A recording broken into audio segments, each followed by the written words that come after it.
তো ভাইরা, আজকে আপনাদের জন্য আবার নতুন করে তাফসীর নিয়ে আসলাম।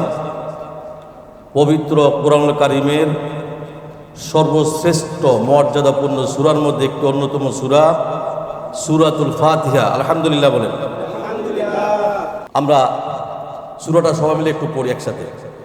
আউযু বিল্লাহি মিনাশ শাইতানির রাজীম।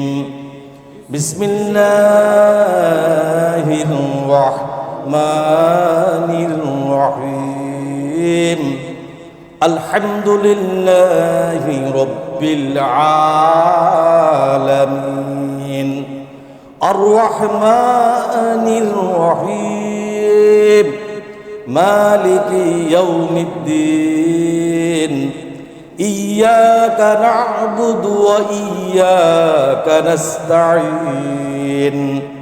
اهدنا الصراط المستقيم صراط الذين أنعمت عليهم غير المغضوب عليهم ولا الضالين. صدق الله العظيم. শাব্দিক অর্থটা একটু শুনে নেই। বিসমিল্লাহির রহমানির রহিম। পরম করুণাময় আল্লাহ তাআলার নামে শুরু করছি। জানেন তো এটা না? একটু কথা বললেন, একটু বলেন, একটু শিখেন, একটু জানেন। Everybody have to learn. প্রত্যেকটা জীবনের প্রত্যেকটা মানুষের শিক্ষা দরকার আছে না নাই? আপনারা এমনি থাকলে কেমনে হইব বলেন? আমরা কি মায়ের পেট থেকে পড়ে শিখে আসছি বলেন? আমরা তো আপনাদের মতো করেই শিখছি নাকি? চেষ্টা করেন, আলহামদুলিল্লাহ সূরা বারবার পড়েন। হ্যাঁ, এটা একটু বোঝা দরকার আছে না নাই? কি বলি আল্লাহর সাথে। শুরুতে প্রথম আয়াত আল্লাহ বলছে আলহামদুলিল্লাহি রাব্বিল আলামিন। অর্থ কি? সমস্ত প্রশংসা আল্লাহর জন্য, যিনি জগৎ সমূহের প্রতিপালক। সুবহানাল্লাহ। সমস্ত প্রশংসা কার জন্য? যিনি সমস্ত জগতের প্রতিপালক। আর রহমানির রহিম, যিনি সকলের প্রতি দয়াবান এবং দয়ালু। বলেন, যিনি সকলের প্রতি দয়াবান এবং দয়ালু। আমার সাথে কথা বলবেন। মালিক ইয়াউমিদ্দিন, যিনি বিচারের দিবসের মালিক, কিয়ামতের দিনের মালিক, কর্ম দিবসের মালিক। বুঝতে পারছেন না? কর্মফল দিবসের মালিক। ইয়াকা না'বুদু ওয়া ইয়াকা নাস্তাঈন। আল্লাহ, আমি একমাত্র আপনার ইবাদত করি এবং আপনার নিকট সাহায্য চাই। সুবহানাল্লাহ বলেন। কি বলছে বলেন তো? হে আল্লাহ, আমি একমাত্র আপনার ইবাদত করি এবং আপনার নিকট সাহায্য চাই। ইহদিনাস সিরাতাল মুস্তাকিম। রব্বুল আলামিন আমাদেরকে সরল সঠিক পথে পরিচালিত করে, আমাদেরকে সরল সঠিক পথ দেখান। সিরাতাল্লাযীনা আন'আমতা আলাইহিম, সেই সমস্ত লোকের পথ যাদের প্রতি আপনি অনুগ্রহ করেছেন, দয়া করেছেন, যাদেরকে ইহসান করেছেন, যারা জান্নাতি, যারা মুখলেস, যারা মুমিন, যারা ঈমানদার, তাদের পথ আমাদেরকে দেখান। গায়রিল মাগদুবি আলাইহিম ওয়ালাদ-দাল্লিন। ওই সব লোকের পথ না, তাদের পথ না যাদের প্রতি আপনার গজব নাজিল হয়েছে, অভিশাপ নাজিল হয়েছে, যারা অভিশপ্ত হয়েছে আল্লাহর জমিনের মধ্যে, যারা পথভ্রষ্টকারী হয়েছে। এবং তাদের পথ নয় যারা পথহারা, যারা দিশহারা, তাদের পথ আপনি আমাদেরকে, কথা বলেন না, তাদের পথ আপনি আমাদেরকে দেখাবেন না। প্রিয় ভাইরা, প্রাথমিক আলোচনা। এই সূরাতুল ফাতিহা কোরআনুল কারীমের প্রথম সূরা। কি সূরা? প্রথম সূরা। এই সূরাটি নাযিলকৃত পূর্ণরূপে কোরআনুল কারীমের প্রথম সূরা। এই একটা মাত্র সূরা পরিপূর্ণভাবে আল্লাহ পাক নাযিল করেছেন। সুবহানাল্লাহ বলেন। এই সূরাটি পবিত্র কোরআনুল কারীমের সবচাইতে মর্যাদাপূর্ণ সূরাগুলোর মধ্যে অন্যতম একটি সূরা। আল্লাহু আকবার বলেন। উক্ত সূরাটি মক্কা অবতীর্ণ হয়েছে। কোথায় অবতীর্ণ হয়েছে? এই জন্য এটিকে মাক্কি সূরা বলা হয়ে থাকে। কি বলা হয়ে থাকে? মাক্কি সূরা। নাযিলের প্রেক্ষাপট। প্রিয় ভাইরা, রাসূলুল্লাহ সাল্লাল্লাহু আলাইহি সাল্লাম 40 বছর বয়সে মক্কায় নবুয়ত লাভ করলেন। কত বছর বয়সে নবুয়ত পাইছেন? যখন মক্কা ইসলামের সূচনার লগ্ন সময় শুরু হলো, তখন মানুষের হেদায়েতের জন্য আল্লাহ রাব্বুল আলামিন ধীরে ধীরে কোরআনের আয়াত নাজিল করতে শুরু করলেন। খেয়াল করবেন কিন্তু সেই সময় মানুষ আল্লাহর কাছে কিভাবে, সঠিকভাবে, কেমনে করে, কিভাবে, কোন নিয়মে মানুষ আল্লাহর কাছে দোয়া করবে, দোয়া চাইবে এবং তার প্রশংসা কিভাবে করবে এবং সঠিক পথ কিভাবে চাইবে, এই বিষয়গুলি স্পষ্টভাবে শেখানো প্রয়োজন ছিল নাকি ছিল না? বলেন, ছিল। ঠিক ওই প্রেক্ষাপটে আল্লাহ রাব্বুল আলামিন সূরাতুল ফাতিহা নাজিল করেন। সুবহানাল্লাহ। তো হাজিরিন, আল্লাহ রাব্বুল আলামিন সূরা ফাতিহার ইসলামের শুরু লগ্নের মুমিনদেরকে, ইমানদারদেরকে, মুখলেসদেরকে তিনটি শিক্ষা দেন। কয়টা শিক্ষা? এক, বান্দা কিভাবে তার মহান রবের আল্লাহ রাব্বুল আলামিনের প্রশংসা করবে। খেয়াল করবেন কিন্তু, বান্দা কিভাবে আল্লাহ রাব্বুল আলামিনের প্রশংসা করবে। দুই, বান্দা মানুষ কিভাবে নত হয়ে তাওহীদের একাত্মবাদের সাক্ষ্য এবং সাহায্য প্রদান করবে। সুবহানাল্লাহ। তিন নম্বর, মানুষ কিভাবে, বান্দা কিভাবে তার রবের কাছে হেদায়েত লাভের দোয়া করবে। তাহলে কয়টা শিক্ষা? তিনটা শিক্ষা। মোহতারাম হাজিরিন, সূরা ফাতিহার নাম, সূরা ফাতিহা কিছু নাম রয়েছে, অনেক নাম রয়েছে। তার মধ্যে কিছু নাম আমি আপনাদেরকে উল্লেখ করি, যেগুলি রাসূলুল্লাহ সাল্লাল্লাহু আলাইহি ওয়াসাল্লাম হাদিসের মাধ্যমে বর্ণনা করেছেন। আরো কিছু নাম রয়েছে যা মুফাসসিররা দিয়েছেন। প্রিয় ভাইয়েরা, এর নামকরণ, সূরাটির নাম হলো ফাতিহা। ফাতিহা মানে হলো কি? ভূমিকা। আমরা বলি না উপস্থাপনা, শুরু কথা, সর্বপ্রথম আলোচনা, আছে না এরকম? সূচনা আগে পড়েন, লেখেন নাই? এক্সপ্লেশন পড়েন না আগে? কথা বলেন না। ইন্ট্রোডাকশন, তারপর কি রেফারেন্স, এটা হলো কি ইন্ট্রোডাকশন। সূচনা, প্রারম্ভিকা, শুরু কথা, প্রথম আলোচনা। আমরা লিখছি না আগে ছোটবেলায়, সাজায় গুছায় লিখছেন না, নোট করছেন না? তাহলে এটা কি? কোরআনের যেহেতু এটা প্রথম সূরা একবার নাযিল হয়েছে, সেজন্য এটা কি? ফাতিহা মানে কি? ভূমিকা এবং সূচনার কথা। কোনো বিষয় অথবা গ্রন্থের বা জিনিসের উদ্বোধন করা হয়ে থাকে তাকে ফাতিহা বলা হয়ে থাকে। সুবহানাল্লাহ বলেন। তার মানে বোঝা গেছে কোরআনের উদ্বোধন সূরা ফাতিহা দিয়ে হয়েছে। আল্লাহু আকবার বলেন। প্রিয় ভাইয়েরা, অন্য কথা বলা যায়, ভূমিকা এবং বক্তব্য শুরু করা হয়, উপস্থাপনা করা হয়, সূরা ফাতিহার উপস্থাপনা করা হয় কিসের মাধ্যমে? কোরআন শুরু করে কিসের মাধ্যমে? সূরা ফাতিহার মাধ্যমে। এই জন্য এই সূরাটি একটি ফজিলতপূর্ণ সূরা। প্রিয় ভাইরা, সূরাতুল ফাতিহার নামকরণ, প্রথমে ফাতিহাতুল কিতাব, এর অর্থ হলো কিতাবের শুরু। সূরা ফাতিহা কোরআনুল কারীমের শুরুর সূরা, প্রথম সূরা। এই সূরা ফাতিহার দ্বারাই সকল নামাজ শুরু করা হয়। সুবহানাল্লাহ। এবং সূরা ফাতিহা কোরআনুল কারীমের পূর্ণরূপে নাযিলকৃত একটি সূরা। এই জন্য এই সূরাকে বলা হয় ফাতিহাতুল কিতাব। আল্লাহু আকবার বলেন। দুই নম্বর, উম্মুল কিতাব। সূরা ফাতিহার আরেকটি নাম হলো উম্মুল কিতাব, যার অর্থ হলো গ্রন্থ জননী। যার অর্থ কি? গ্রন্থ জননী। কেননা সূরা ফাতিহা হলো পুরো কোরআনের সার নির্যাস। খেয়াল করবেন, মানুষ যেমন সার নির্যাস কি?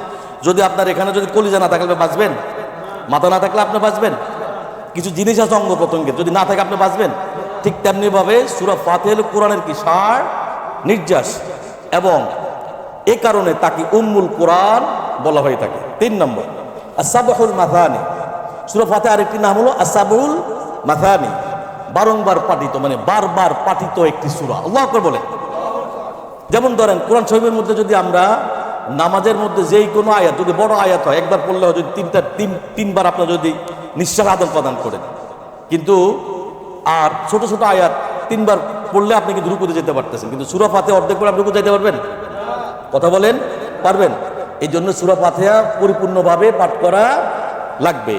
এই জন্য এটাকে বলা আস-সাবহুল মাথানি। প্রিয় ভাইয়েরা, ফাতিহা আস-সাবহুল মাথানির কারণ বলা হয়ে থাকে যে প্রতিটি নামাজে, প্রতিটি রাকাতে এই সূরাটা পুরোপুরিভাবে পাঠ করতে হয়। খেয়াল করবেন কিন্তু, এর অধিক পঠিত হওয়ার কারণে তার নাম হাদিসে আসছে আস-সাবহুল মাথানি, যা বারবার পাঠ করা হয়। 4 নম্বর, এই সূরার আরেকটি নাম হলো আল কুরআনুল আযীম, যার অর্থ হলো মহিমান্বিত আল কোরআন। সুবহানাল্লাহ বলেন। মহিমান্বিত আল কোরআন। 5 নম্বর, সূরা ফাতিহার আরেকটি নাম আলহামদু, প্রশংসা। এর শুরুতেই আল্লাহ প্রশংসা করা হয়েছে, যার নাম কি? সূরাতুল হামদ। মোহতারাম হাজিরিন, সূরা ফাতিহা এই মহান কিছু নাম আল্লাহ রাসূল পবিত্র জবানে বলে দিয়েছেন। কি বলে দিয়েছেন? আন আবি হুরায়রা রাদিয়াল্লাহু তাআলা আনহু ক্বালা রাসূলুল্লাহ সাল্লাল্লাহু আলাইহি ওয়াসাল্লাম আলহামদুলিল্লাহি উম্মুল কুরআন ওয়া উম্মুল কিতাব ওয়া সাবহুল মাথানি ওয়াল কুরআনুল আযীম। আল্লাহু আকবার। হযরত আবু হুরায়রা রাদিয়াল্লাহু তাআলা বর্ণিত, তিনি বলেন রাসূলুল্লাহ সাল্লাল্লাহু আলাইহি ওয়াসাল্লাম বলেছেন, আলহামদুলিল্লাহ অর্থাৎ সূরা ফাতিহা হলে কোরআনুল কারীমের উম্মুল কোরআন। আল্লাহু আকবার বলেন। কিতাবের মূল উম্মুল কিতাব, এবং এটি হলো বারবার 7 বার পাঠিত বারবার তেলাওয়াতকৃত একটি সূরা। আল্লাহু আকবার বলে। তিরমিজি শরীফের 3124 নম্বর হাদিসটি আসছে।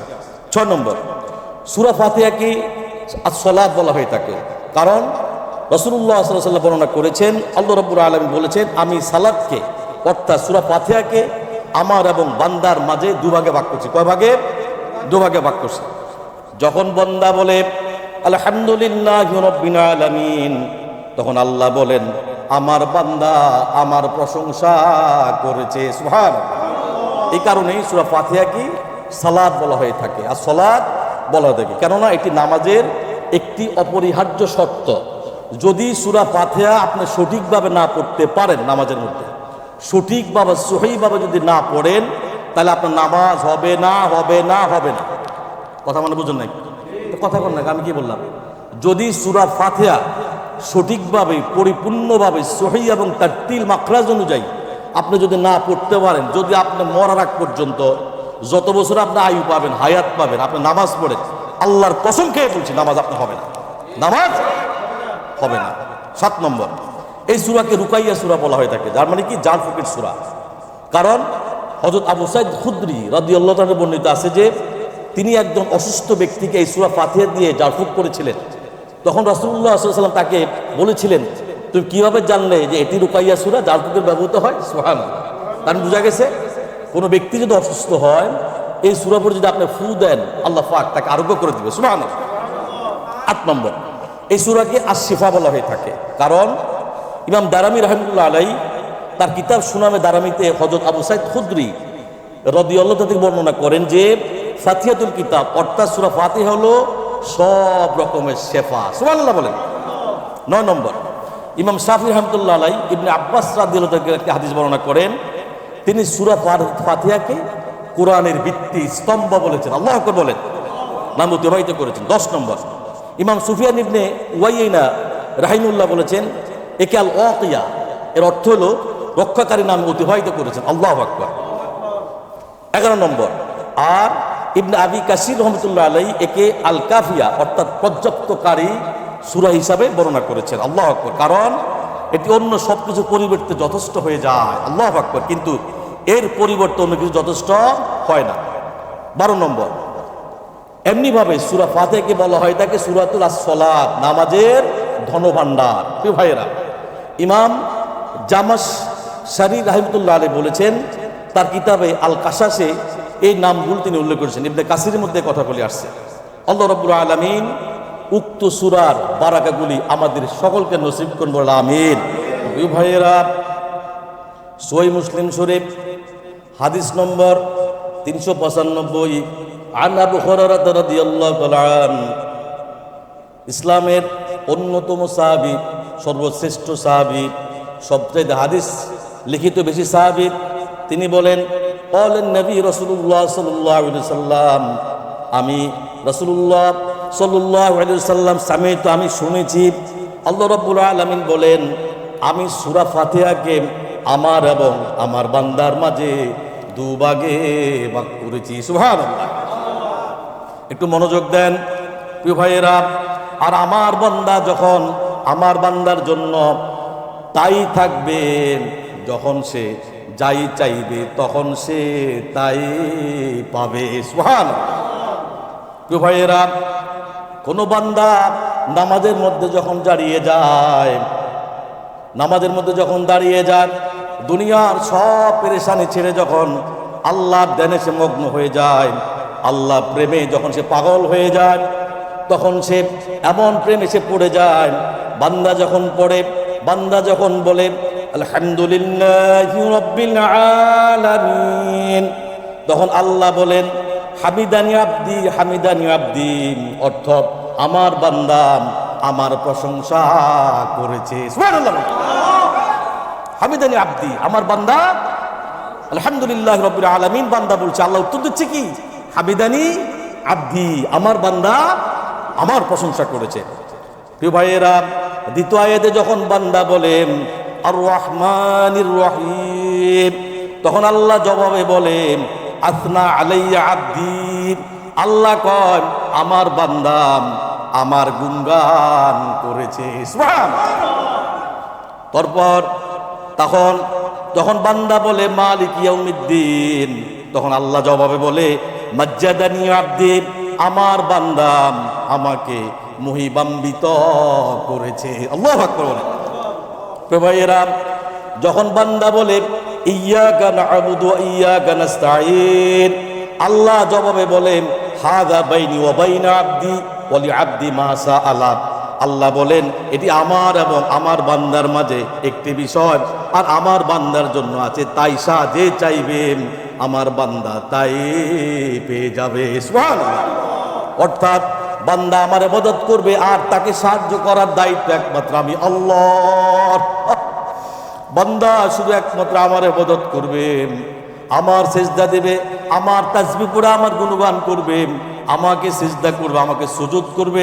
আল্লাহ কয় ওই বান্দাকে সাহায্য করার দায়িত্ব একমাত্র আমি আল্লাহর। আল্লাহু আকবার। ওই বান্দাকে অনুগ্রহ করবার দায়িত্ব একমাত্র আমার। ওই বান্দাকে নিরাপদে রাখার দায়িত্ব একমাত্র আমি আল্লাহর। ওই বান্দাকে রিজিক দেওয়ার দায়িত্ব একমাত্র আমি আল্লাহর। ওই বান্দাকে তার পথভ্রষ্ট থেকে সরিয়ে ভালো পথে আনার দায়িত্ব একমাত্র আমি আল্লাহর। প্রবাসের মধ্যে তাকে হেফাজত করার দায়িত্ব একমাত্র আমি আল্লাহর। তার পরিবার আহালিয়া যারা আছেন সবাইকে হেফাজত করার দায়িত্ব একমাত্র আমি আল্লাহর। সুবহানাল্লাহ। এমনকি তার জন্য সেটি রব্বুল আলামিন পক্ষ থেকে নির্ধারিত হবে, যা আল্লাহ রব্বুল আলামিনের কাছে যে চাইবে ওই ব্যক্তিকে আল্লাহ তা দিয়ে দিবেন। সুবহানাল্লাহ।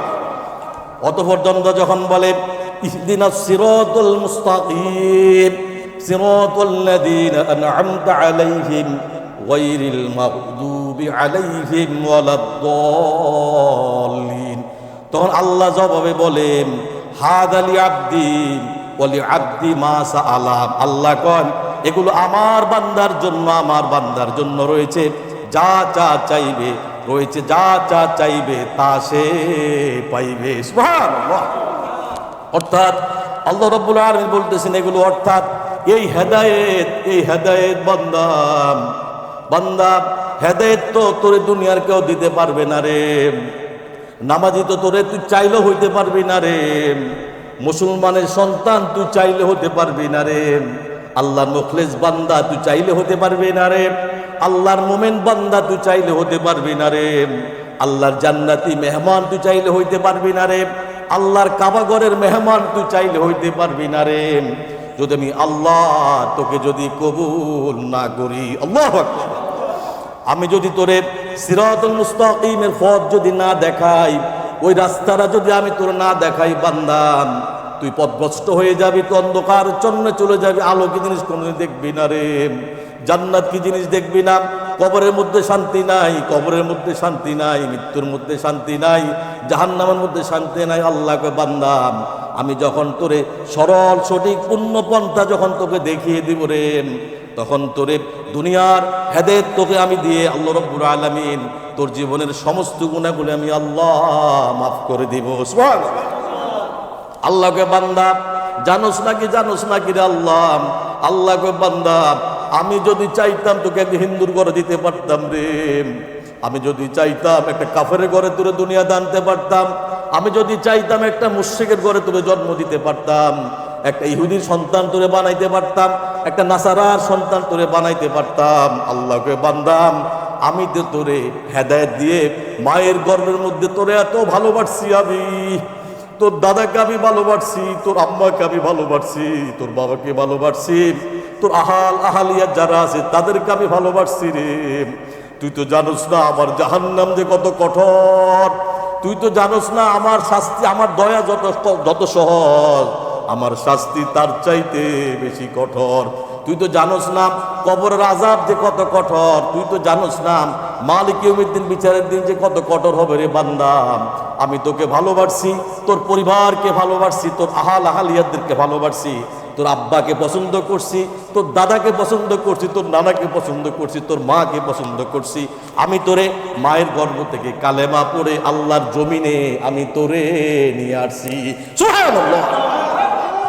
প্রিয় ভাইয়েরা, হেদায়েত আল্লাহ কর, হেদায়েত একমাত্র আমি মালিক। আমি তোরে মুসলমান করে আল্লাহর জমিনে আমি আল্লাহ তোকে পাঠিয়েছি। সুবহানাল্লাহ। এগুলো হলো আমার বান্দার জন্য, এই সব হলো আমার বান্দার জন্য নিয়ামত। কি বলেন? এই সব হলো আমার বান্দার জন্য নিয়ামত, যা সে নামাজের মধ্যে প্রার্থনা করেছে, নামাজের মধ্যে দোয়া করেছেন। অতঃপর আল্লাহ রাব্বুল আলামিন আবার বলেন, আমার বান্দাকে তাই দেওয়া হবে। আমার বান্দা নামাজের মধ্যে আমার কাছে যা চাইবে, সিজদার মধ্যে যা চাইবে, তাহাজ্জুদের মধ্যে যা চাইবে, যে দোয়াটা করবে, আমি আল্লাহ আমার ওই বান্দাকে আমি তাই দিয়ে দিব। সুবহানাল্লাহ। ভাইয়েরা, এখন আমরা মূল তাফসিরে চলে যাচ্ছি। এতক্ষণ ভূমিকার প্রারম্ভিকের কথা বলছি, রাইট অর নট? প্রারম্ভিকের কথা বলছি, শুরু কথা, সর্বোপরি আলোচনা, সর্বপ্রথম আলোচনা, এ বিষয়ে আমি আলোচনা করছি। এখন আমরা একটা তাফসিরে চলে যাই, একটা আয়াতের তাফসিরে চলে যাই। প্রথম আয়াতটা কি বলেন? সবাই পড়েন তো একটু। আলহামদুলিল্লাহি রাব্বিল আলামিন। অর্থ বলেন? সুবহানাল্লাহ। যিনি জগতের সমস্ত জগৎ, সমস্ত আল্লাহ রাব্বুল আলামিনের জন্য। এরপরে কি? যিনি সমস্ত জগতের প্রতিপালক, প্রতিপালক, পান্নেওয়ালা, করনেওয়ালা, খাওয়ানেওয়ালা, বাঁচানেওয়ালা, ঘুমানেওয়ালা, রিজিক দেওয়ানেওয়ালা। বলতে পারেন এইভাবে? হ্যাঁ, তিনি তো জগতের প্রতিপালক, যিনি আমাকে বাঁচিয়ে রাখছেন, যিনি আমাকে এখানে বসার তৌফিক দিয়েছেন, আমি কথা বলতে পারছি, খেতে পারছি। কত মানুষ হজম হয় না, খায় হজম হয় না, বাথরুম হয় না, একটু বন্ধ হয়ে গেলে তো জীবন শেষ। কোথায় তোমার শেঠগিরি, নেতাগিরি, সব জানা এই। প্রিয় ভাইয়েরা, তাহলে সমস্ত প্রশংসা সে আল্লাহর জন্য, যিনি সমস্ত জগতের প্রতিপালক।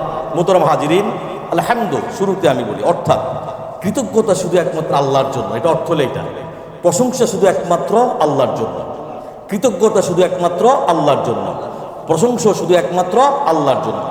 তিনি ব্যতীত কোনো উপাস্য নাই, তিনি ব্যতীত কোনো মাবুদ নাই, তিনি ব্যতীত কোনো রব নাই, তিনি ব্যতীত কোনো পালনেওয়ালা নাই, তিনি ব্যতীত কোনো জীবন দেওয়ানেওয়ালা নাই, তিনি ব্যতীত কোনো রিজিক দেওয়ানেওয়ালা নাই, তিনি ব্যতীত কোনো কিছু করনেওয়ালা দুনিয়ার জমিনে নাই। এটাই কি?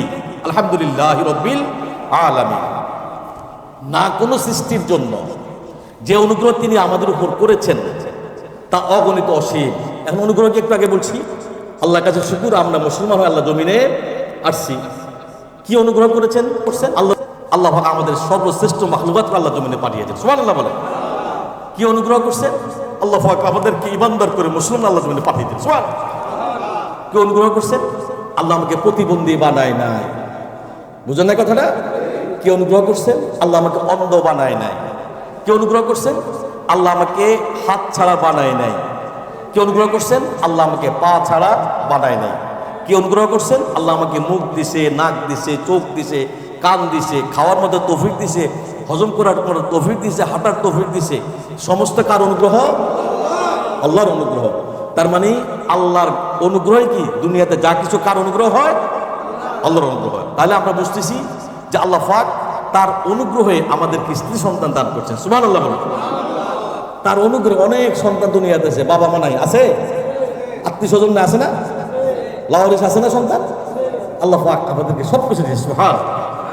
লাকাদ খলাকনাল ইনসানা ফি আহসানি তাকওয়িম।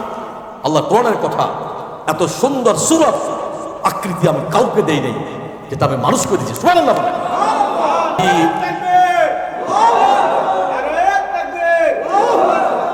আল্লাযী খলাকাকা ফাসাওয়াকা ফাআদাল ফি আইয়ি সূরাতিন মা শাআ রাক্কাবা। এত মাখলুকাতের মধ্যে এত সুন্দর সূরত আল্লাহ কাউকে দেন নাই, যেটা আল্লাহ মানুষ করে দিয়েছেন। সুবহানাল্লাহ বলেন। তিনি অসীম, তিনি সীমাহীন, যার সীমা শুধু তিনিই জানেন। আল্লাহ সীমা তো একমাত্র আল্লাহ। আমরা জানি? কথা বলেন না কেন? আল্লাহ সীমা আমরা জানি? জানি না। আমাদের শরীরের শক্তি, ফরজ নামাজ আদায়ের শক্তি, নামাজ পড়ার শক্তি, হাঁটার শক্তি, খাওয়ার শক্তি, ঘুমানোর শক্তি, চলার শক্তি, জবানের শক্তি, কথা বলার শক্তি যিনি দিয়েছেন তিনি কে? আল্লাহু রাব্বুল, আল্লাহু রাব্বুল, আল্লাহু রাব্বুল আলামিন।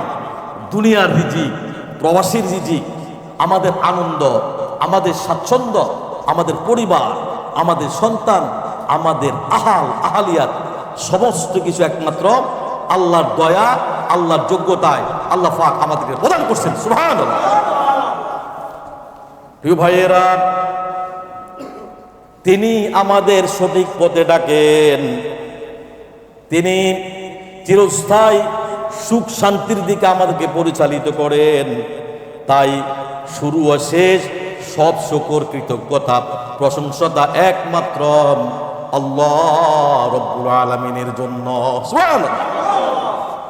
মুহতারাম হাজিরিন, পৃথিবীতে আপনি যে কোনো বস্তুর প্রশংসা করেন না কেন, তা কেবল আল্লাহ তাআলার দিকেই তা দাবিত হয়। আল্লাহু আকবার। কেননা প্রতিটা বস্তু, প্রতিটা প্রাণী, হোক জড়, হোক পদার্থ, হোক জীব, যার যত রকমের সৌন্দর্য আছে মাখলুকাতের আল্লাহ রাব্বুল আলামিন সমস্ত সৌন্দর্য গুণাবলী একমাত্র আল্লাহ তাকে প্রদান করেছেন। এই জন্য যখন আপনি তার প্রশংসা করবেন, এই প্রশংসার দাবিদার একমাত্র আল্লাহ রাব্বুল আলামিন। সুবহানাল্লাহ। প্রিয় ভাইরা, আলহামদুলিল্লাহ, এই দুটি শব্দের মাহাত্ম্য এত বেশি, এত বেশি, এত বেশি যে আল্লাহ নবী সাল্লাল্লাহু আলাইহি সাল্লাম আলহামদুলিল্লাহ এই মহান কালিমার অনেক হাদিস বর্ণিত আছে। হযরত আবু হুরায়রা রাদিয়াল্লাহু তাআলা আনহু, হযরত আবু সাঈদ খুদরি রাদিয়াল্লাহু তাআলা বর্ণিত, তিনি বলেন রাসূলুল্লাহ সাল্লাল্লাহু আলাইহি সাল্লাম বলেন, যখন যখন আল্লাহর কোন বান্দা বলে আলহামদুলিল্লাহ, তখন আল্লাহ বলে আমার বান্দা সত্য কথা বলেছেন, সমস্ত প্রশংসা একমাত্র আমার জন্য। সুবহানাল্লাহ। প্রিয় ভাইয়েরা, দ্বিতীয় হাদিস হযরত আনাস ইবনে মালিক রাদিয়াল্লাহু তাআলা বর্ণিত, তিনি বলেন রাসূলুল্লাহ সাল্লাল্লাহু আলাইহি ওয়াসাল্লাম বলেছেন, নিশ্চয়ই অবশ্যই আল্লাহ তার বান্দার প্রতি সন্তুষ্ট হন যখন সে কোনো খাবার খেয়ে আল্লাহর প্রশংসা করে, আল্লাহর গুণগান গায়, অথবা কত পানীয় পান করে, কোন পানীয় পান করে সে যখন প্রশংসা করে, তার দাবিদার একমাত্র আল্লাহ রব্বুল আলামিন। সুবহানাল্লাহ। হযরত হাসান বসরি রহমতুল্লাহ আলাইহি বলেন, মানুষ যে নিয়ামত লাভ করুক না কেন, আলহামদুলিল্লাহ বলা তার চেয়ে অধিক শ্রেষ্ঠতম, বেশি উত্তম। সুবহানাল্লাহ। হযরত আনাস রাদিয়াল্লাহু তাআলা বর্ণিত, তিনি বলেন রাসূলুল্লাহ সাল্লাল্লাহু আলাইহি সাল্লাম বলেছেন, আল্লাহ যখন কোনো বান্দাকে কোনো নিয়ামত দান করেন আর সে বলে আলহামদুলিল্লাহ, তখন সে যা পেয়েছে তার চেয়ে প্রশংসা করা অধিক উত্তম হয়ে যায়। সুবহানাল্লাহ। হযরত আনাস রাদিয়াল্লাহু তাআলা বর্ণিত, তিনি বলেন রাসূলুল্লাহ সাল্লাল্লাহু আলাইহি সাল্লাম বলেছেন, ধরা যাক আমার উম্মতের কোনো ব্যক্তির হাতে পুরো দুনিয়া সব কিছু যদি দিয়ে দেওয়া হয়, খেয়াল করেন, খুব মনোযোগ দেন, আমার কোন দুনিয়ার কোন মানুষের হাতে, কোন উম্মতের হাতে দুনিয়ার সমস্ত সম্পদ যদি তাকে দিয়ে দেওয়া হয়, কেমন সম্পদ খেয়াল করেন, জমিনের নিচে যত খনিজ সম্পদ আছে, জমিনের উপরে যত আল্লাহর দেওয়া যত সম্পদ আছে, আবার আকাশের উপরে যত খনিজ যত সম্পদ আছে, যখন এই সম্পদ ওই লোকটা পাওয়ার পরে যখন সে বলবে আলহামদুলিল্লাহ, আল্লাহ কয়, নবীজির হাদিস রাসূলুল্লাহ সাল্লাল্লাহু আলাইহি ওয়াসাল্লাম বলেন, আলহামদুলিল্লাহ বলা হচ্ছে দুনিয়ার সমস্ত সম্পদের চাইতে একবার যে আলহামদুলিল্লাহ বলছে ওই সম্পদের চাইতে কয়েক কোটি গুণে বেশি উত্তম হয়ে গেল। সুবহানাল্লাহ। কথাটা মানে বুঝতে পারেন না আপনারাও? হাকিকতটা বুঝতে পারেন না। আবার বলি একটু, জমিনের নিচে যত রকমের খনিজ সম্পদ আছে আল্লাহর দেওয়াকৃত, জমিনের উপরে যত সম্পদ আছে, আল্লাহ পৃথিবীতে যত সম্পদ আছে, মানুষের কামাইকৃত যত সম্পদ আছে, মানুষের দৈবকৃত যত সম্পদ আছে, সমস্ত ব্যাংকের ভিতরে যত টাকা পয়সাগুলি আছে, যত হীরা মুক্তা জহুর আছে, সমস্ত কিছু একটা লোককে দিয়ে দেওয়া হলো, একটা মানুষকে দিয়ে দেওয়া হলো, ওই লোকটা পেয়ে বলল আলহামদুলিল্লাহ। হাদিস আল্লাহ রাসূল বলতেছে সমস্ত সম্পদের চাইতে আলহামদুলিল্লাহর বার কয়েক কোটি গুণে বেশি। সুবহানাল্লাহ। কথাটা বুঝতে পারছেন নাকি? আল্লাহু আকবার। ভাইয়েরা, আলহামদুলিল্লাহ এতবার এতবার এতবার কেউ যদি বলে আলহামদুলিল্লাহ, আল্লাহর রাসূল বলেন আল্লাহ জমিনের উপর আকাশের নিচে যত খালি জায়গা আছে, সমস্ত খালি জায়গা আল্লাহ রাব্বুল আলামিন নেক দিয়ে ভরপুর করে দিবে। সুবহানাল্লাহ। কি কি কথা, কল্পনা করা যায়? কথা বলেন, কল্পনা করা যায়? কল্পনা করা যায়। প্রিয় ভাইয়েরা, হযরত আব্দুল্লাহ রহমতুল্লাহ, আবু আব্দুল্লাহ রহমতুল্লাহ বলেন, এর অর্থ হলো এই হাদিসের ব্যাখ্যা উনি এইভাবে করছেন, তাকে দুনিয়া দেওয়া হয়েছে। কি দেওয়া হয়েছে? এরপর তাকে এই বাক্যটি উচ্চারণ করার তৌফিক দেওয়া হয়েছে। সুবহানাল্লাহ। আপনি দুনিয়া পাইলেন, কিন্তু আপনি এই বাক্য উচ্চারণ করলেন, কোনো লাভ আছে নাকি? কথা বলার কোনো লাভ আছে নাকি? নাই। ফলে এই বাক্যটি সমগ্র দুনিয়ার চেয়ে উত্তম হয়ে গেছে। সুবহানাল্লাহ ভাইয়েরা, কারণ দুনিয়া নশ্বর। নশ্বর বুঝেন? দুনিয়া শেষ আছে। কথা মনে বুঝেন? দুনিয়া কি ক্ষণস্থায়ী? দুনিয়া নশ্বর, নিঃশেষ আছে, না শেষ আছে। কি আছে? শেষ আছে। আর এই বাক্য স্থায়ী। সুবহানাল্লাহ বলেন। এই বাক্যটা কি? স্থায়ী।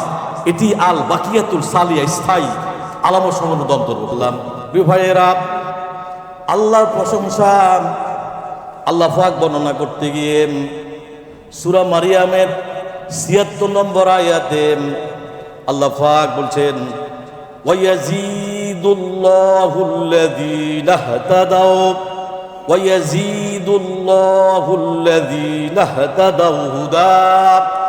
আল্লাহ কয়, আর যারা সরল পথ অবলম্বন করবে, আর যারা আমার জমিনের মধ্যে সমস্ত মুমিন যারা সঠিক পথ অবলম্বন করবে, আল্লাহ তাদেরকে হেদায়েতের ক্ষেত্রে অধিকর উৎকর্ষ আল্লাহ দান করবেন। সুবহানাল্লাহ। আয়াতের পরবর্তী অংশ আল্লাহ পাক বলছেন, ওয়াল বাকিয়াতুস সালিহাতু খায়রুন ইনদা রাব্বিকা সাওয়াবান ওয়া খায়রুম মারাদ্দা। আল্লাহ কয়, এবং সে সৎকর্ম স্থায়ীভাবে করবেন এবং তোমার প্রতিপালকের কাছে তা প্রতিদান উৎকৃষ্ট পরিণামের চেয়ে শ্রেষ্ঠতর হয়ে যাবে। সুবহানাল্লাহ। প্রিয় ভাইয়েরা, স্থায়ী সৎকর্মসম তোমার প্রতিপালকের নিকট হইতে সওয়াবের দিকে সবচাইতে বেশি উত্তম। আল্লাহু আকবার। এবং আশা আকাঙ্ক্ষার দিক চাইতো আল্লাহর কাছে বেশি উত্তম। আল্লাহু আকবার। কিছু বর্ণনা এসেছে তার চেয়ে বেশি কিছু দান করেছে, কারণ এখানে আলহামদুলিল্লাহ বান্দার পক্ষ থেকে দাও একটি দান, আর দুনিয়া আল্লাহর পক্ষ থেকে একটি প্রাপ্তি। আল্লাহু আকবার। যদি মূলত উভয় আল্লাহর পক্ষ থেকে দুনিয়া তার দেওয়া হয়, আর এই বাক্য উচ্চারণের তৌফিক যদি আল্লাহ দিয়ে থাকেন, তিনি দুনিয়া দিয়ে বান্দাকে সমৃদ্ধ করেছেন, আর এই বাক্য দিয়ে তাকে আখিরাতে আল্লাহ রাব্বুল আলামিন ওই ব্যক্তিকে আল্লাহ সম্মানিত করেছেন। সুবহানাল্লাহ। প্রিয় ভাইয়েরা, হযরত ইবনে আমর রাদিয়াল্লাহু তাআলা থেকে বর্ণিত, তিনি বলেন, বলেন নবী রাসূলুল্লাহ সাল্লাল্লাহু আলাইহি ওয়াসাল্লাম, রাসূলুল্লাহ সাল্লাল্লাহু আলাইহি ওয়াসাল্লাম বলেছেন, আল্লাহ পাক ইরশাদ করেন, আল্লাহর এক বান্দা বলল, নামাজের মধ্যে বলে ফেললাম, আল্লাহর এক বান্দা উচ্চারণ করলো, ইয়া রব্বি লাকাল হামদু কামা ইয়ামবাগি লিজালালি ওয়াজহিক ওয়া আযীমি সুলতানিক। এই কথাটা বলার সাথে সাথে দুইজন ফেরেশতা বিভাগে পড়ে গেলেন। তারা কিভাবে কি থেকে কি লিখবে তারা বুঝতে পারলেন না। ওই দুই ফেরেশতা আকাশের মধ্যে উঠে গেলেন, যে আল্লাহর কাছে বলল, আমার রব ও আমার মালিক, আপনার একটি বান্দা, আপনার এক বান্দা এমন কথা বলেছে, আমরা বুঝতে পারছি না কিভাবে তা লিখবো, কিভাবে তার নেকি লিখবো, কিভাবে তার সওয়াব লিখবো। আল্লাহ কয়, যিনি তার বান্দার কথা সবচেয়ে বেশি জানেন। তারপরে বললেন, আমার বান্দা কি বলেছে? ফেরেশতারা বললেন, ইয়া রব্বি লাকাল হামদু কামা ইয়ামবাগি লিজালালি ওয়াজহিক ওয়া আযীমি সুলতানিক। তখন আল্লাহ বলেন, তোমরা সেটি ঠিকভাবেই লিখে রাখো যেভাবে আমার বান্দা বলেছেন। যতক্ষণ না সে আমার সাথে সাক্ষাৎ না করে, মুলাকাত না করে, আমার সাথে সে দেখা না করে, ততক্ষণ পর্যন্ত আমি আল্লাহ রাব্বুল আলামিন নিজেই তাকে এর প্রতিদান দিয়ে দিব। সুবহানাল্লাহ। কত বড় কথা! লোকটা যখন আমার সাথে সাক্ষাৎ করবে, কি দুনিয়ার সফর শেষ হবে না? আপনার কথা কয় না, আপনি দুনিয়ার সফর শেষ হবে না? দুনিয়ার সফর যখন শেষ করবেন, আল্লাহ রাব্বুল আলামিন আপনার হাতের মধ্যে এর প্রতিদান আল্লাহ নিজ হাতে দিয়ে দিবে। সুবহানাল্লাহ। হযরত আবু মালিক আশআরী রাদিয়াল্লাহু তাআলা তিনি বলেন, ক্বালেন নবী রাসূলুল্লাহ সাল্লাল্লাহু আলাইহি সাল্লাম, রাসূলুল্লাহ সাল্লাল্লাহু আলাইহি সাল্লাম বলেছেন, পবিত্রতা ঈমানের অর্ধেক। আলহামদুলিল্লাহ মিজানের পাল্লাকে পূর্ণতা করে দেয়। সুবহানাল্লাহ। আলহামদুলিল্লাহ আল্লাহ কি করে দেয়? পূর্ণ করে দেয়। কি করে দেয়? ফুলফিল করে দেয়, ফুলফিল করে দেয়, বোঝেন? মানে ভরে দেয়। আল্লাহু আকবার বলে।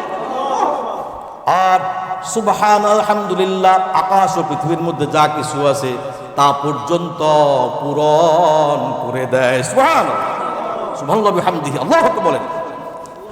আলহামদুলিল্লাহ, এই মহান বাক্যটি আল্লাহ রাব্বুল আলামিন প্রশংসার জন্য, শুধু আমাদের জন্যই না, বরং হযরত আদম আলাইহিস সালাম থেকে নিয়ে শুরু করে সর্বশেষ ব্যক্তি মুহাম্মদ, সর্বশেষ নবী মুহাম্মদ রাসূলুল্লাহ সাল্লাল্লাহু আলাইহি সাল্লাম এবং সর্বশেষ ব্যক্তি সকলের জন্য, অর্থাৎ এই প্রতিটি কৃতজ্ঞতা বান্দার চিরন্তন বাণী। আল্লাহু আকবার বলেন।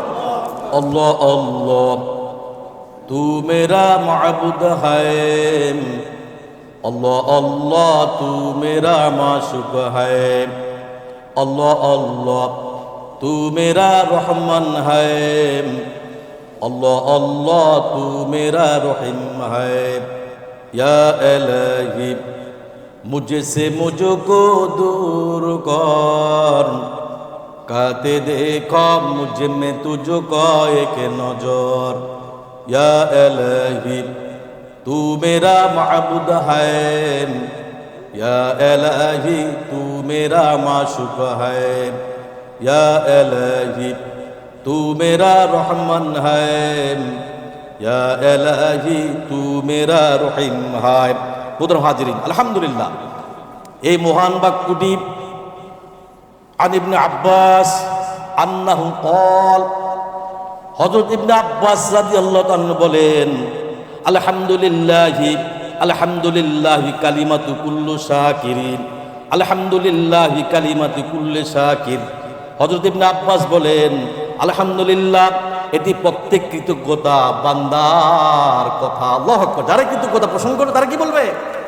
কথা বলেন। যারা কৃতজ্ঞতা প্রশ্ন করবে, আল্লাহ বেঁচে আছে আলহামদুলিল্লাহ, আল্লাহ ভালো রাখছে আলহামদুলিল্লাহ, আল্লাহ সুস্থ রাখছে আলহামদুলিল্লাহ, আল্লাহ ঘুমাতে পারছে আলহামদুলিল্লাহ, আল্লাহ রিজিক দিয়েছে আলহামদুলিল্লাহ, প্রত্যেকটা কথা কি বলবো? আপনারা বলেন আলহামদুলিল্লাহ।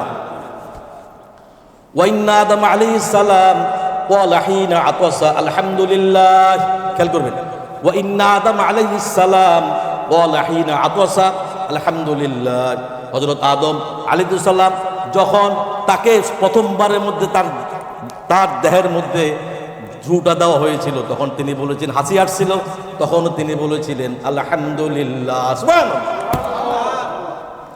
আর আল্লাহ নবী নূহ আলাইহিস সালাম, ওয়া ক্বালা আল্লাহু লিনূহ আলাইহিস সালাম, ওয়া ক্বালা আল্লাহু লিনূহিন আলাইহিস সালাম।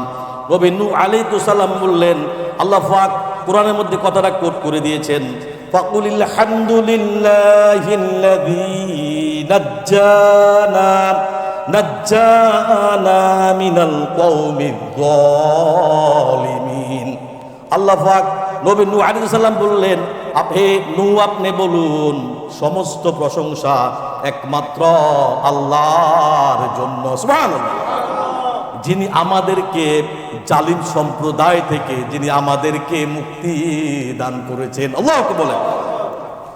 আর ইব্রাহিম আলাইহিস সালাম বলেছিলেন, ওয়া ক্বালা ইব্রাহিম আলাইহিস সালাম, নবী ইব্রাহিম আলাইহিস সালাম বললেন, আল্লাহ রাব্বুল সূরা ইব্রাহিমের 39 নম্বর আয়াতে আল্লাহ পাক কথাটা কোট করে দিয়েছেন। আল্লাহ পাক বলেন, আলহামদুলিল্লাহিল্লাযী ওয়াহাবালি আলাল কিবারি ইসমাঈল ওয়া ইসহাক ইন্না রাব্বী লাসামিউদ দুআ। নবী ইব্রাহিম বলেছিলেন, সমস্ত প্রশংসা আল্লাহর জন্য, যিনি আমাকে বৃদ্ধ বয়সে ইসমাঈল আলাইহিস সালাম ও ইসাক আলাইহিস সালামের মতো করে আল্লাহ রাব্বুল আলামিন যিনি আমাকে দুইজন পুত্র সন্তান দান করেছেন। সুবহানাল্লাহ। নিশ্চয়ই আমার প্রতিপালক অত্যাধিক দোয়া শ্রবণকারী, নিশ্চয়ই আমার প্রতিপালক বান্দা যখন যে দোয়াটাই করুক না কেন, আমার প্রতিপালক সেই দোয়া শুনেন এবং তাকে জবাব প্রদান করেন। সুবহানাল্লাহ। ওয়া ক্বালা ফি কিসাতি দাউদ ওয়া সুলাইমান, আর দাউদ আলাইহিস সালাম সুলাইমান আলাইহিস সালামের ঘটনা রয়েছে। আল্লাহ তাদের ব্যাপারে সূরা নামলের 15 নম্বর আয়াতে তারা বলেছিলেন, ওয়ালাকাদ আতাইনা দাউদা ওয়া সুলাইমানা ইলমা। আল্লাহ কয়, আমি দাউদ সুলাইমানকে জ্ঞান দান করেছিলাম, হিকমত দিয়েছিলাম, তখন তারা বলেছিলেন وقال الحمد لله الذي فضلنا على كثير من عباده المؤمنين আল্লাহ কয় আমি দাউদ আলাইহিস সালামকে এবং সুলাইমানকে জ্ঞান দিয়েছিলাম। তখন তারা বলেছিলেন সমস্ত প্রশংসা আল্লাহর জন্য, যিনি আমাদেরকে তার বহু মুমিন বান্দার উপরে যে আল্লাহ পাক আমাদেরকে শ্রেষ্ঠত্ব দান করেছেন। সুবহানাল্লাহ। ওয়াকাল লিন-নবী সাল্লাল্লাহু আলাইহি ওয়াসাল্লাম, এবং আল্লাহর নবী রাসূলুল্লাহ সাল্লাল্লাহু আলাইহি ওয়াসাল্লাম বলছেন ওয়াকুলিল হামদুলিল্লাহিল্লাযী লাম ইয়াত্তাখিয ওয়ালাদা। আল্লাহর নবী বলেন, হে নবী আপনি বলুন সমস্ত প্রশংসা আল্লাহর জন্য, যিনি কোনো সন্তান গ্রহণ করেন নাই। সুবহানাল্লাহ। আর কিয়ামতের দিন, কিয়ামতের দিন জান্নাতবাসীরা বলবেন, যারা জান্নাতে যাবে এত আনন্দ থাকবে, এত ফুর্তিতে থাকবেন, তখন তারা বলবে কি বলবে? ওয়াকালুল হামদুলিল্লাহিল্লাযী আযহাবা আন্নাল হাযানা ইন্না রাব্বানা লাগফুরুন শাকুর। তারা বলবেন সমস্ত প্রশংসা আল্লাহর জন্য, যিনি আমাদের থেকে সমস্ত দুঃখ কষ্ট দূর করে দিয়েছেন। নিশ্চয় আমাদের প্রতিপালক অতীব ক্ষমাশীল, অত্যন্ত গুণগ্রাহী। সুবহানাল্লাহ। প্রিয় ভাইয়েরা, জান্নাতবাসীদের শেষ কথা হবে, কি কথা হবে জানেন নাকি?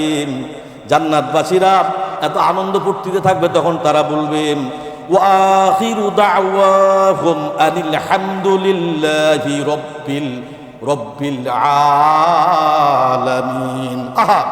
তাতে তারা প্রবেশকালে তাদের ধ্বনি উচ্চারিত হবে, আল্লাহ, ও আমার রব, ও আমার মালিক, সকল দোষ ত্রুটি থেকে তুমি পবিত্র, সকল কিছু থেকে তুমি পবিত্র। এবং সেখানে তাদেরকে অভিবাদন করা হবে, তাদেরকে সালাম দেওয়া হবে। তারা বলবেন তোমাদের উপরে আল্লাহর শান্তি বর্ষিত। তখন তারা বলবেন, আর তাদের শেষ ধ্বনি হবে, শেষ কথাটা হবে সেই কথা, সমস্ত প্রশংসা আল্লাহর জন্য, যিনি সমস্ত জগতের প্রতিপালক। সুবহানাল্লাহ বলেন। তার কি বলে বলেন? ওয়া আখিরু দাওয়াহুম আনিল হামদুলিল্লাহি রব্বিল আলামিন। তারা বলবে, জান্নাতবাসী শেষ কথা হবে এবং তাদের সর্বশেষ কথা হবে সমস্ত প্রশংসা আল্লাহর জন্য, যিনি সকল জগতের প্রতিপালক। সুতরাং আলহামদুলিল্লাহ বাক্যটি হলো প্রতিটি কৃতজ্ঞতা বান্দা চিরন্তন বাণী। সুবহানাল্লাহ। তো ভাইরা, আমরা বুঝতে পারছি যে আলহামদুলিল্লাহ কি মর্তবা, কি গুরুত্ব, কেন আলহামদুলিল্লাহ আমরা সবসময় বলবো। বুঝতে পারছেন না? আমলে বুঝেন না, বুঝছেন নাকি? আল্লাহ পাক আমাদের সকলকে শুধু আলহামদুলিল্লাহ, রব আর বললাম না, বলছিলাম আজকে এক আয়াতের তাফসীর করবো, কিন্তু সুযোগ হলো না, খালি আলহামদুলিল্লাহ বলে শেষ করে ফেললাম। কারণ রব্বিল আলামিন রব ধরতে গেলে আরো আধা ঘন্টা লাগবে, অতএব আজকের করবো না, আগামী পর্ব করবো ইনশাআল্লাহ। 10:30 বেজে গেছে। নবীজি, বান্দা কখন আল্লাহর নিকটবর্তী হয়ে যায়? বান্দা যখন সেজদা দেয়, তখন আল্লাহর বান্দার মাঝে কোনো হিজাব থাকে না। ওয়াসজুদে ওয়াকতারিব, সেজদা দাও, সেজদার মাধ্যমে আল্লাহর নিকটবর্তী হয়ে যাও। ওয়া আনযির আশিরাতাকাল আকরাবিন, তোমার নিকটবর্তী যারা রয়েছে তাদেরকে আল্লাহর ভয় দেখাও, তাদের অন্তঃচক্ষুরে আল্লাহ তাআলার ভয় ঢুকিয়ে দাও। আল্লাহ পাক আমাদের সকলকে আজকের এই তাফসীরের সূরা ফাতিহার সর্বশ্রেষ্ঠ গুরুত্বপূর্ণ সূরা, ফজিলতপূর্ণ সূরার যে কথাগুলি বলছি, আগে আমাকে আমল করার তৌফিক দান করুন, আমাদের সকলকে এ বিষয়ে আমল করার তৌফিক দান করুন। আমিন। ওয়া আখিরু দাওয়ানা আলহামদুলিল্লাহি রাব্বিল আলামিন।